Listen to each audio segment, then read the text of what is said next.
Bonsoir mesdames et bonsoir messieurs. Pour la toute première fois, je reçois sur ce plateau le professeur Grégoire Biogo, très connu dans les milieux scientifiques, intellectuels et philosophiques. Le prof Grégoire Biogo est lauréat de la Sorbonne. Il enseigne dans les écoles doctorales de France, d'Europe et d'Afrique.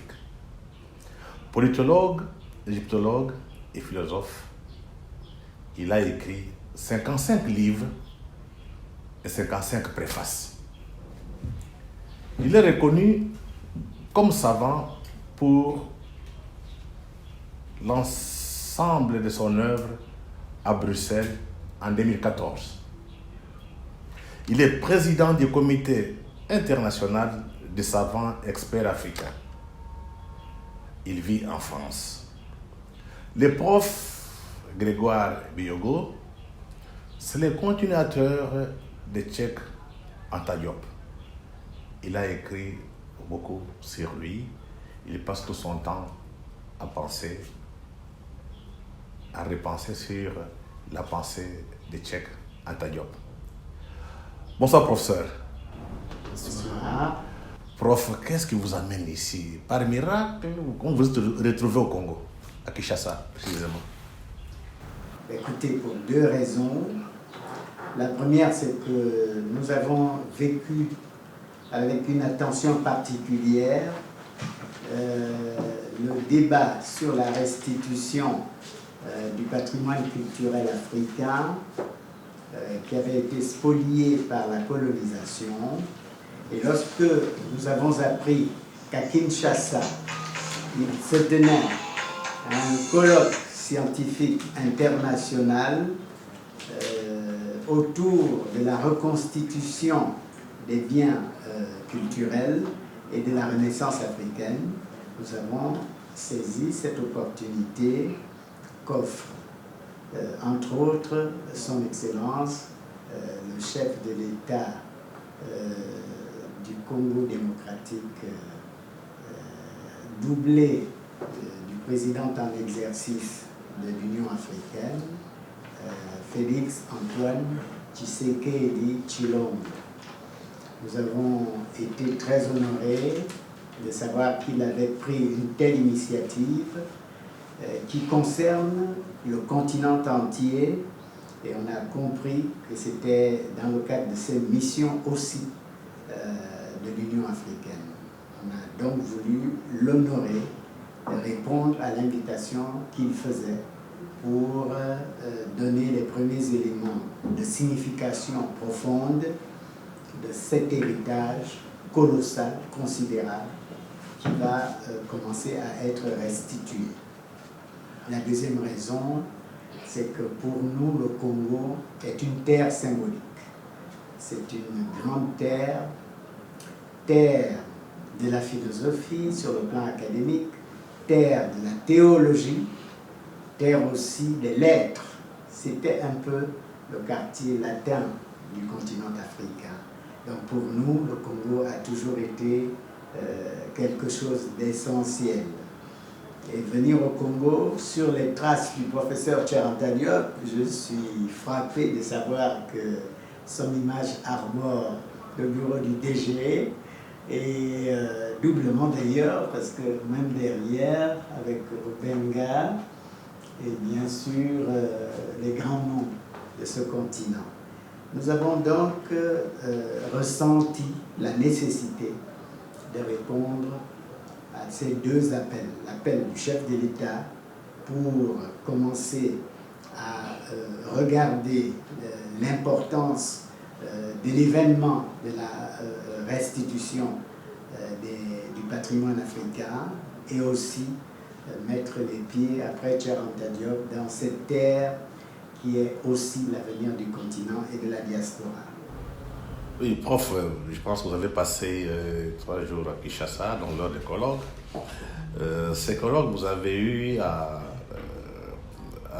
lire à la fin la déclaration de Kinshasa. En quoi consiste cette déclaration finale de Kinshasa? Alors, la déclaration finale était un texte important. Nous avons reconstitué le cadre du déroulement de ces travaux. C'était très symbolique parce que pour nous, nous étions surpris agréablement de savoir que l'événement se passait en direct.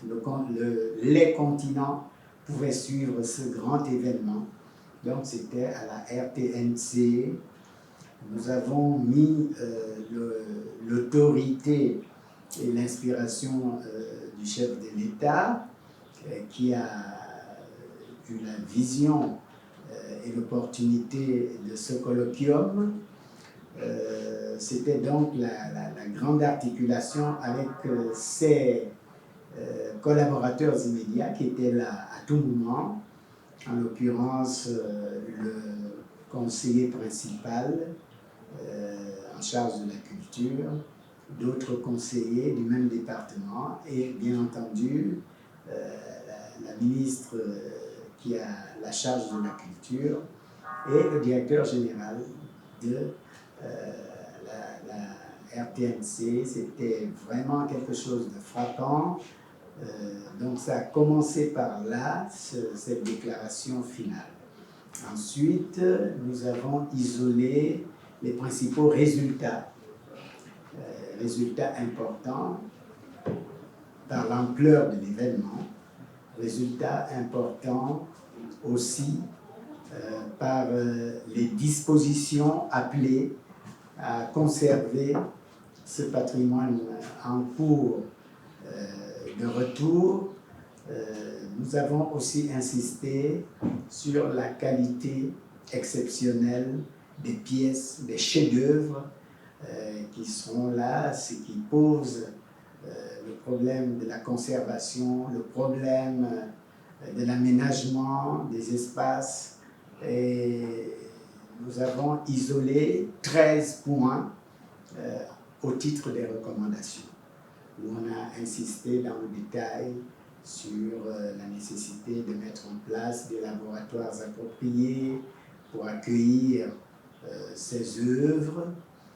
Naturellement, on a commencé par la sollicitation des chefs d'État en vue d'une grande implication pour que la démarche qu'ils ont déjà soulevée, occasionnée, persiste, parce que c'est un mouvement qui ne doit plus s'arrêter. Il faut absolument continuer la restitution. Et la reconstitution est la deuxième étape, la reconstitution du sens de ces œuvres. Une chose est qu'elles soient restituées, une autre est de reconstituer leur sens, leur signification, ce qui implique la nécessité que les chercheurs se penchent à nouveau dessus et déploient, comme on l'a commencé pendant ce colloquium, à expliquer les éléments esthétiques, métaphysiques, ontologiques de cette œuvre. Nous avons aussi insisté sur la nécessité de mettre tout cela dans des programmes scolaires et académiques. C'est important que ces choses soient enseignées. Donc le problème de la transmission des savoirs endogènes que comporte ce patrimoine important. D'autant plus que ce patrimoine est divers. Pendant notre intervention, on a insisté d'ailleurs sur la typologie des matériaux. C'est des œuvres extraordinaires. On va des trônes royaux jusqu'au crâne des mânes des ancêtres. C'est d'une valeur inestimable, avec des matériaux exceptionnels. Peau de bête,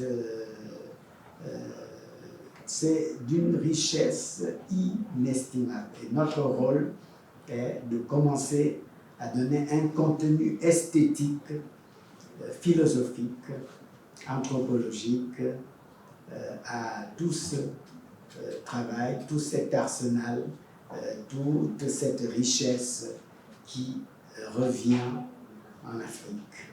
Bien sûr, nous avons insisté sur la nécessité d'accueillir ces objets d'art et de culte parce que cela s'accompagne nécessairement par des rituels en dehors de leur mise en place dans des musées dont on a montré la nécessité de réserver des places spéciales pour ces œuvres. Oui, professeur, je pense que le président Tshisekedi, c'est le président qui a pris quand même le courage d'organiser ces colloques.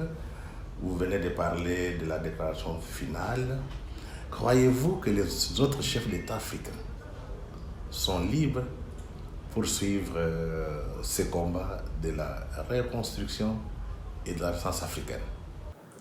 C'est tout le souhait qui est le nôtre. Et c'est pour cela que nous sommes venus, entre autres, en RDC, parce que c'est un grand acte de courage et de vision, de lucidité de la part du président en exercice de l'Union africaine, de lancer le point de départ ici à Kinshasa. Nous espérons vivement qu'il y ait un mouvement de suivi, un continuum historique pour que l'ampleur de cet événement soit réellement à sa place. Est-ce que les chefs d'État vont tous suivre cela? Il est à craindre que par les réserves d'un grand nombre de personnes en Occident, parce qu'il y a des dispositions juridiques qui interdisent l'accès facile à ces œuvres. En France, par exemple, ça a été quelque chose de délicat. Des discussions ont duré et le président Macron a dû lui aussi faire sa part en décidant de remettre les pièces. Les dernières en date sont les 26 qui ont été remises au Bénin avec la présence du chef de l'État. Donc le Bénin, on voit que ça suit déjà. Il faut espérer vraiment que... Mais une question, professeur. Oui. Aujourd'hui, vous dites que la France a remis ce qui est... Oui, les 26 pièces. Les 26 pièces. Est-ce que c'est l'art royal, oui. Est-ce qu'on a demandé, ou bien c'est la volonté du président Macron? Est-ce que le Bénin a exigé ça, ou bien c'est le président Macron qui s'est réveillé, non, je remets les œuvres là?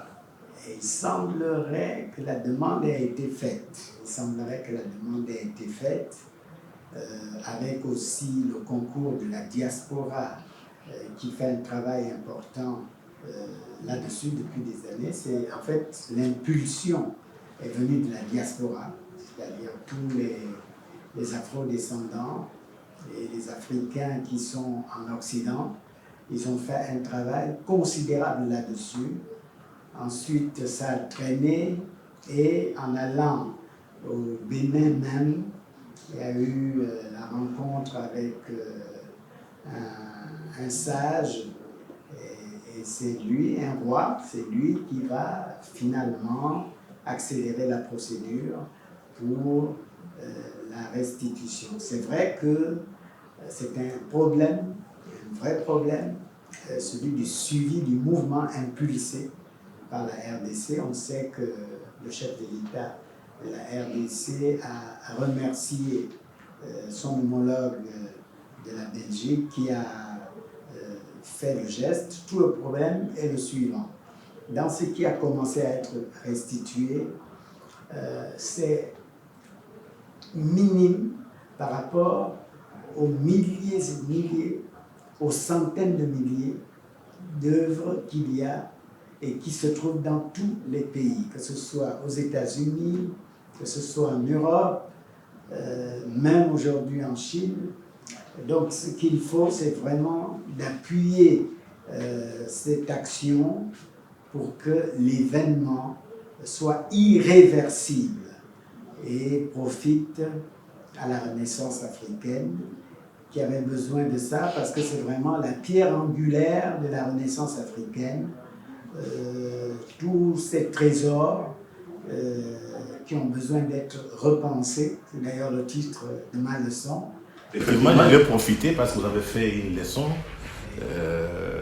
en direct. Oui. Parce que le contenu, c'était orienté comment? Parce que Oui. il faut que ceux qui nous suivent comprennent le sens de votre leçon. Absolument. Alors, cette intervention avait pour titre « Penser l'impensé du patrimoine africain, contribution à la Renaissance africaine ». Donc, ce que nous disons, c'est que ces objets d'art avaient été l'objet d'une première approche, avaient été étudiés à l'époque pas très profondément. Ce qu'il faut aujourd'hui, c'est que les experts africains dégagent la succulence de ce patrimoine. Et j'ai commencé ce travail en déroulant 5 points pour permettre aux uns et aux autres, permettre aux musées, permettre aux universités d'entrer dans la quintessence de la signification même de ce travail, de cette renaissance artistique, parce que nous sommes en train de vivre une renaissance artistique exceptionnelle. Et c'est bien qu'elle ait eu lieu d'abord ici au Congo pour ce point de lancement vers la route mondiale. Prof, maintenant revenons, ça c'est la dimension du colloque, revenons à la réalité africaine. Prof, est-ce qu'on peut nous expliquer qu'est-ce qui arrive à l'Afrique noire? Parce que quand on voit le Maghreb, quand vous êtes au Maghreb, je peux parler Maghreb, le Maroc, l'Algérie, la Tunisie, l'Égypte, il faut les mettre dedans, vous avez décidé une certaine organisation de l'ordre.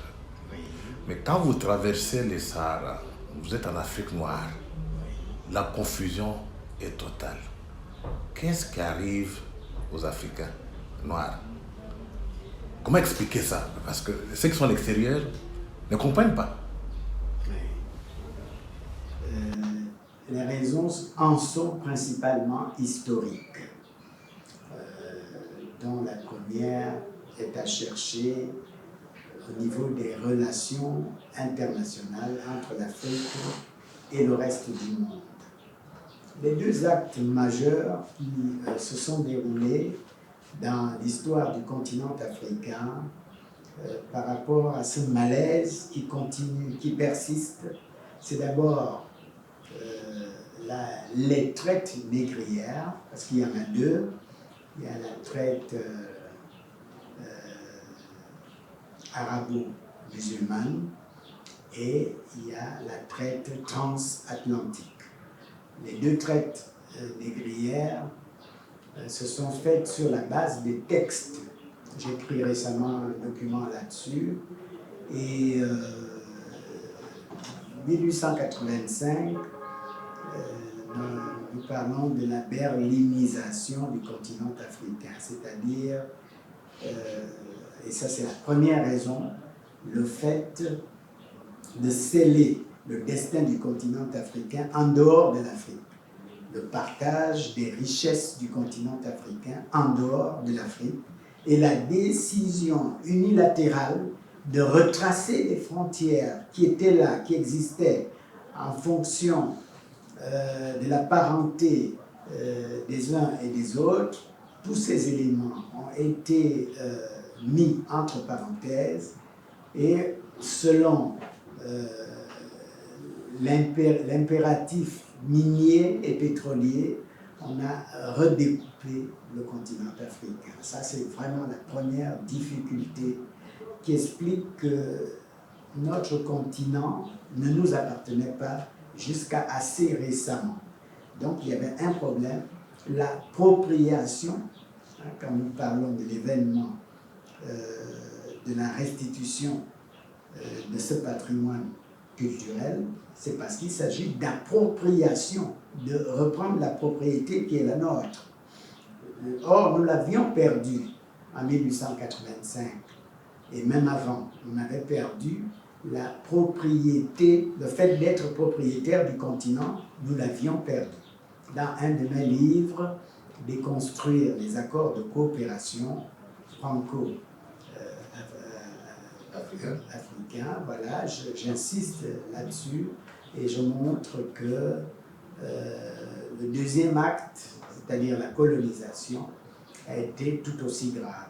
Souvent dans l'enseignement, on insiste sur le Code noir. Le Code noir qui est un des textes les plus lamentables qui ait jamais été écrit sur l'humanité de manière générale, mais sur les Noirs de manière précise. Mais les accords de coopération sont quelque chose de plus grave, d'autrement plus grave, même si apparemment ce n'est pas perceptible. Parce que là aussi, il est question de redistribuer les richesses du continent africain qui courent jusqu'à maintenant. Ça veut dire que il y avait même le prolongement tacite et automatique de ces accords de coopération qui explique que jusqu'à ce jour, les intellectuels, les citoyens des États africains, indépendants pour la plupart depuis 1960,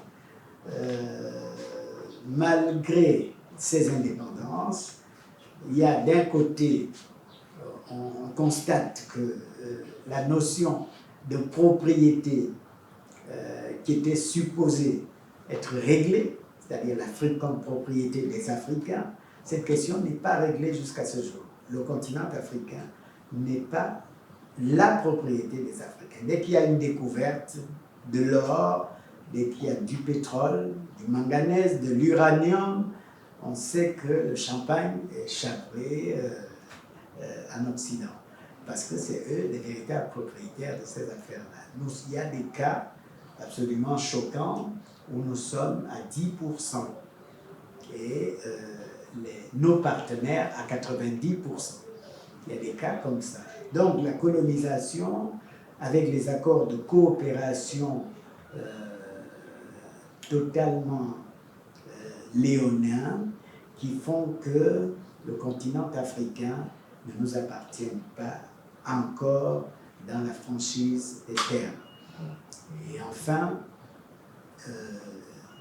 les conférences nationales qui étaient supposées donner la responsabilité de la gestion de l'état de droit au continent africain, là encore, on a vu qu'il y avait des implications nombreuses des pays extérieurs qui n'ont pas accepté que les Africains jouent vraiment le jeu réel de l'état de droit.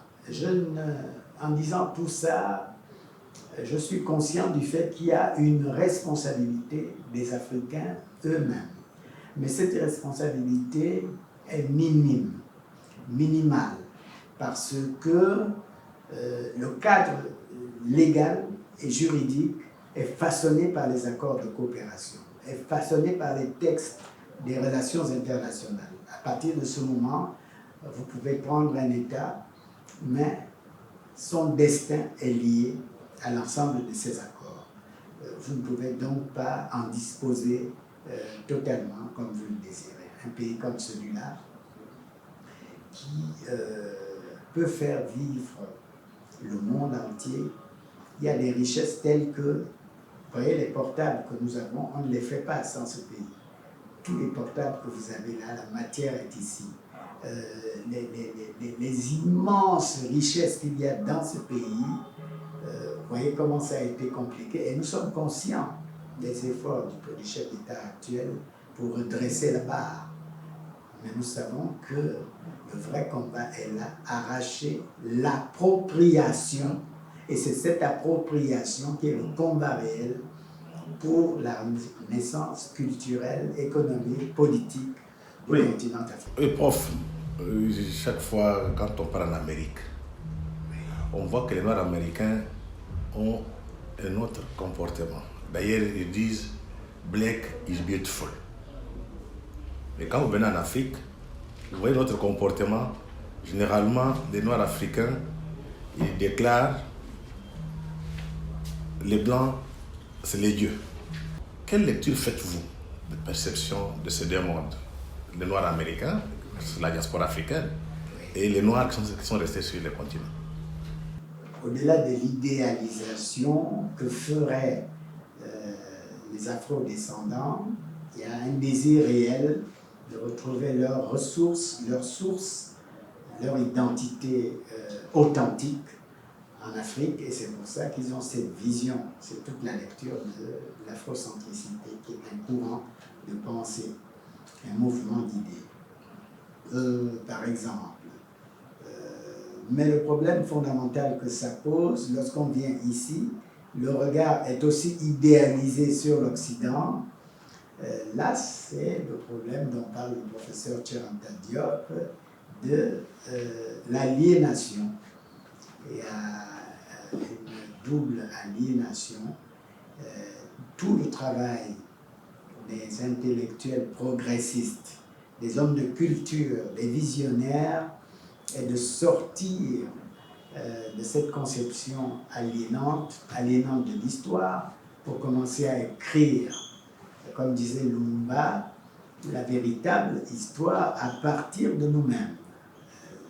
Grande vision de Lumumba, c'est cet homme charismatique qui avait vu qu'un jour, sur les bords du Congo et du continent, les Africains allaient eux-mêmes recommencer à écrire leur histoire.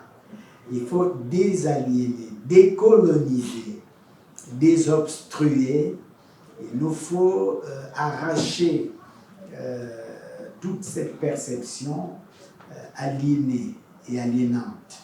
Et tout le travail consiste, en même temps qu'on est dans l'appropriation politique, culturelle, symbolique, économique, faire ce travail de désaliénation. Les deux vont de pair. Et c'est comme cela qu'on va arriver à la véritable indépendance, les secondes indépendances, comme j'appelle cela.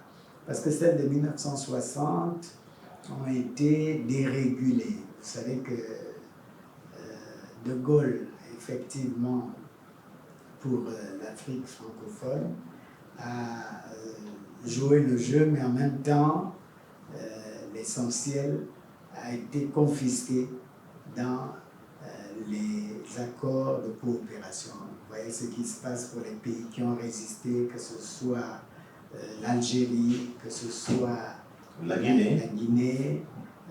Ce sont des pays qui ont connu une répression à nul autre égal. À nul autre égal. Oui, prof, est-ce que quand je parle de la diaspora, surtout américaine, on a vu que la diaspora américaine a fait un travail de mémoire. Oui. Vous allez voir les Du Bois, les Washington, Oui. Beaucoup de gens ont écrit, ils ont fait leurs magasins, ils ont fait leurs télévisions, ils ont construit un rapport de force. Oui. Est-ce que l'Afrique noire ne peut pas s'inspirer de l'exemple de la diaspora noire américaine qui a aujourd'hui donné la chance d'avoir un président noir en la personne d'Obama? Alors, ils ont eu beaucoup de figures historiques qui ont ceci de particulier, qu'elles ont mis en exergue l'intelligence de l'organisation. Marcus Garvey, on sait que son intelligence de l'organisation était précoce, absolument précoce, pour ne citer que lui. Il y a cette confluence des figures historiques qui se sont battues, qui pour les droits civiques, qui pour l'égalité, il y a eu un combat harmonieux qui a débouché historiquement sur ce que j'appelle la réappropriation du destin des Noirs aux États-Unis, des Africains américains comme ils disent. Et l'événement de la présidence d'Obama est une des conséquences effectives de ce long combat. Est-ce que les Africains peuvent s'en inspirer?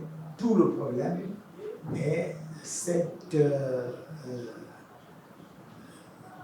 mise entre parenthèses du destin économique des Africains dans leur propre continent. Ils ne contrôlent pas les économies. Les économies sont contrôlées par les grandes firmes internationales. Même quand ils commencent à mettre en place des associations, des mouvements, il y en a d'autres qui sont envoyés par les organismes internationaux. Et il y a en Afrique un véritable travail de contrôle, au sens strict du terme, contrôle, au sens mathématique. Tout est contrôlé de façon à ce que les richesses du continent continuent d'enrichir d'autres continents. Et tout le problème qui est le nôtre et qui fait que nous soyons mal compris, nous qui travaillons dans le sillage du professeur Cheikh Anta Diop, c'est de dire que nous habitons un monde un, le vivre ensemble doit être rééquilibré. Et même ici, un de mes amis a prononcé la leçon de clôture. On a bien vu que l'idée des humanités africaines comme référence essentielle de l'humanité aujourd'hui. En fait, le problème qui est le nôtre, c'est que nous avons une vision globale, globalisante des relations au monde, du vivre ensemble, et à cause du capitalisme dans sa version la plus excessive, nous n'avons pas la possibilité du partage, de l'équilibre. Or, nous avons un concept majeur là-dessus qui s'appelle la Mahat en Afrique. C'est vraiment la justice, l'équilibre. Cet équilibre n'est pas dans le monde actuellement. Et l'Afrique a un message pour le monde. Et c'est un peu les conclusions auxquelles nous sommes parvenus dans ce colloque. Le message que l'Afrique a pour le monde, c'est de réajuster sa façon d'habiter le monde. Parce que actuellement, vous regardez le Conseil des Nations Unies, l'Afrique ne siège pas en tant qu'État souverain. Mais nous sommes là pour appuyer les pays qui sont déjà membres et qui participent, qui sont là à l'intérieur et qui sont des pays européens ou américains. Vous regardez l'économie, c'est pareil. L'économie monde fonctionne dans un double rapport, la capture des richesses du continent africain et la redistribution. De sorte que nous, qui avons des richesses, nous soyons exclus, banalisés, relégués à l'insignifiance, alors que ceux qui viennent les solliciter chez nous ont le partage unilatéral de ces richesses. C'est pour cela que nous estimons qu'il faut révisionner, revisiter, réajuster le monde selon cette Mahat dont j'ai parlé tout à l'heure. Il faut rééquilibrer. L'Afrique, origine de l'humanité, a des choses à dire dans cette façon de redessiner le monde. Mais est-ce que vous ne voyez pas que les Africains sont des naïfs du fait que dans ce monde, tout est question de rapport de force?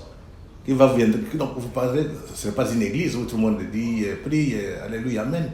C'est un problème d'intérêt. Est-ce que les Africains n'ont pas encore compris qu'il est temps de construire un rapport de force intellectuelle, militaire, économique et surtout s'organiser? Parce que le problème en Afrique, les gens vivent dans un désordre total. Est-ce qu'il n'est pas temps? Alors, ça pose le problème d'une nouvelle vague d'intellectuels à la tête des États. Nous avons failli entrer dans ce projet avec justement les Lumumba, les Nkrumah, avec cette première vague des philosophes rois qui étaient à la tête de nos États. Malheureusement, l'histoire a bien compris que la propriété aurait échappé aux anciens colonisateurs. Propriété économique, propriété politique, technologique, etc., etc. Nous sommes pour l'instant un grand marché pour les autres.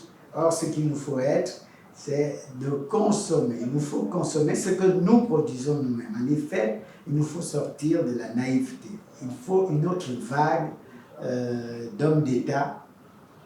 Il faut une autre vague, une autre perception, une autre détermination avec des gens convaincus, décidés à reprendre la direction du monde.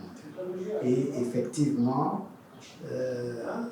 nous sommes dans une position où la plupart des chefs d'État sont cooptés et mis à l'intérieur des mouvements de pensée, des mouvements spirituels, des mouvements ésotériques pour fraterniser au plus haut point avec l'Occident et décider ensemble du destin du continent africain. Ce qu'il nous faut aujourd'hui, c'est de renverser les tendances tout en maintenant le principe du dialogue universel, mais faire la grande parenthèse comme les Chinois, se retirer, s'occuper de nos affaires, décider de travailler d'arrache-pied pour que, en très peu de temps, vous voyez, les Chinois sont aujourd'hui la première puissance économique mondiale.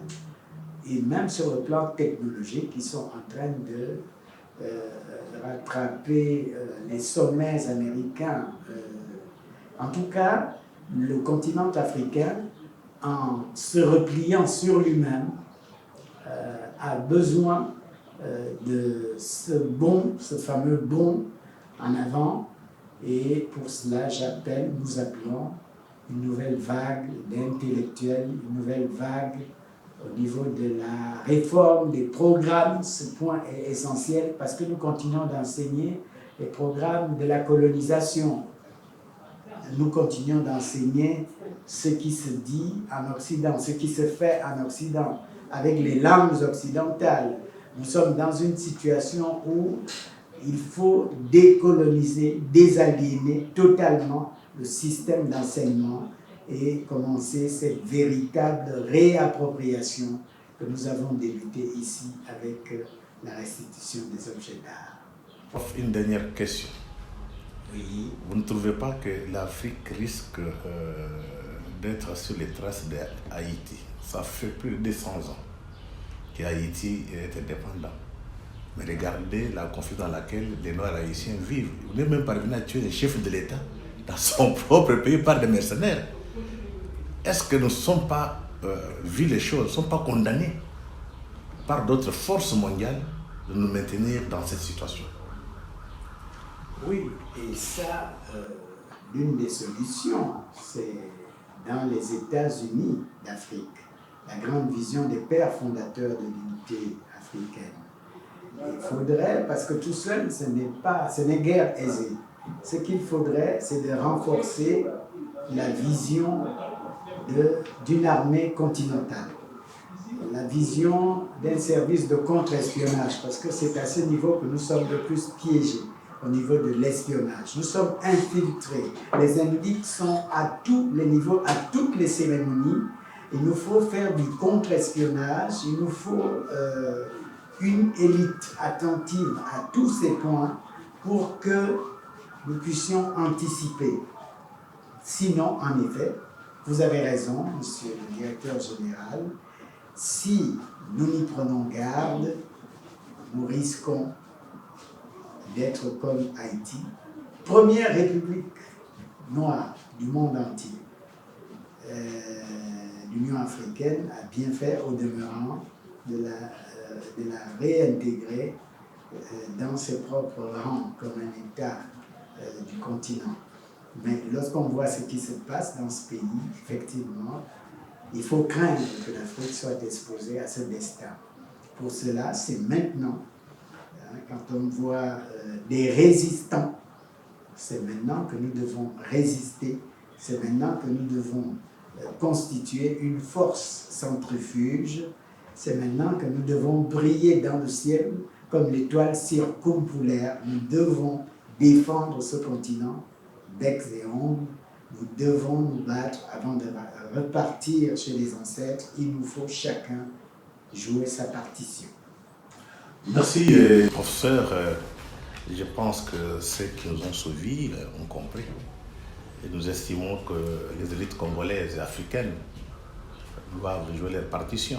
Parce qu'on a l'impression que nos peuples sont abandonnés. Les élites travaillent pour les autres peuples et non pour les peuples africains.